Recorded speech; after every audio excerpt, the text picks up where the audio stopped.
కానీ సార్ మొత్తం దాదాపు ఇప్పుడు దాకా 50 కాన్స్టిట్యున్సీస్ దాకా ఆయన మారుస్తారని ఒక ప్రచారం కొంతమంది ఆల్రెడీ మార్చేశారు.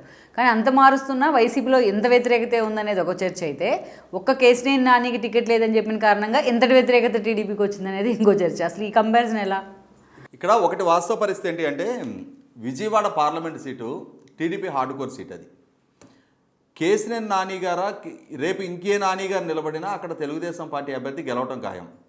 గెలిచే స్టేజ్లో ప్రతిపక్షంలో ఉన్న రోజు తెలుగుదేశం పార్టీ నుంచి గెలవడం జరిగింది. అదే సందర్భంలో ఒక పార్లమెంట్ మెంబర్గా రాష్ట్ర అంశాల పట్ల పార్లమెంట్లో స్పందించాల్సిన ప్రతి సందర్భంలో కూడా మొక్కవోని పోరాట దీక్ష, పోరాట పటిమ నానిగారు ప్రదర్శించారు. అందులో ఎటువంటి డౌట్ లేదు.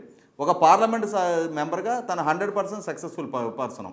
కేంద్ర ప్రభుత్వం నుంచి తన నియోజకవర్గ పరిధిలో జరగాల్సిన అభివృద్ధి కార్యక్రమాల విషయంలో కానీ, ఆ ఫండ్స్ తీసుకురావడంలో కానీ, ఆ అభివృద్ధి కార్యక్రమాల పర్యవేక్షణ విషయంలో కానీ ఆయన 100% జస్టిఫైడ్. కానీ రాజకీయ పార్టీలో ఉన్నప్పుడు, ప్రజల నుంచి ఎన్నికవుతూ ఉన్నప్పుడు ఆ లాయల్టీ కూడా ప్రదర్శించి తీరాల్సిన అవసరం ఉంది, వినయం కూడా ప్రదర్శించాల్సిన అవసరం ఉంది. నేను అనే అహంకారం, ఆ అహంకార ధోరణితో నాయకుడిని కూడా ప్రజల్లో ఇష్టారీతన off the camera, off the record, ఇష్టారీతన తోలనాడి మాట్లాడటం. పార్లమెంటు మెంబర్ అనేవాళ్ళు 7 అసెంబ్లీ నియోజకవర్గాల పరిధికి ప్రాతినిధ్యం వహిస్తారు. ఈ 7 అసెంబ్లీ నియోజకవర్గాల్లో ప్రాతినిధ్యం వహిస్తున్న ఇన్ఛార్జీలు కానీ, ఎమ్మెల్యేలు కానీ ఏ ఒక్కరిని లెక్క చేయని తత్వం, ఇవన్నీ కూడా పరిగణలోకి తీసుకుంటారు.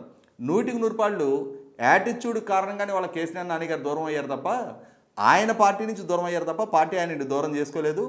100% కేసీఆర్ నాని గారు గెలుపు దిశగా పార్టీ అడుగులేస్తున్న సందర్భంలో ప్రజల మద్దతు తెలుగుదేశం పార్టీ వైపు పోలరైజేషన్ అవుతున్న నేపథ్యంలో ఖచ్చితంగా ఆయన రాజకీయ భవిష్యత్తుని ఆయనే అస్థిరపాలు చేసుకున్నారు. ఈ వీడియో మీకు నచ్చినట్లయితే please share, like and subscribe R24 Telugu.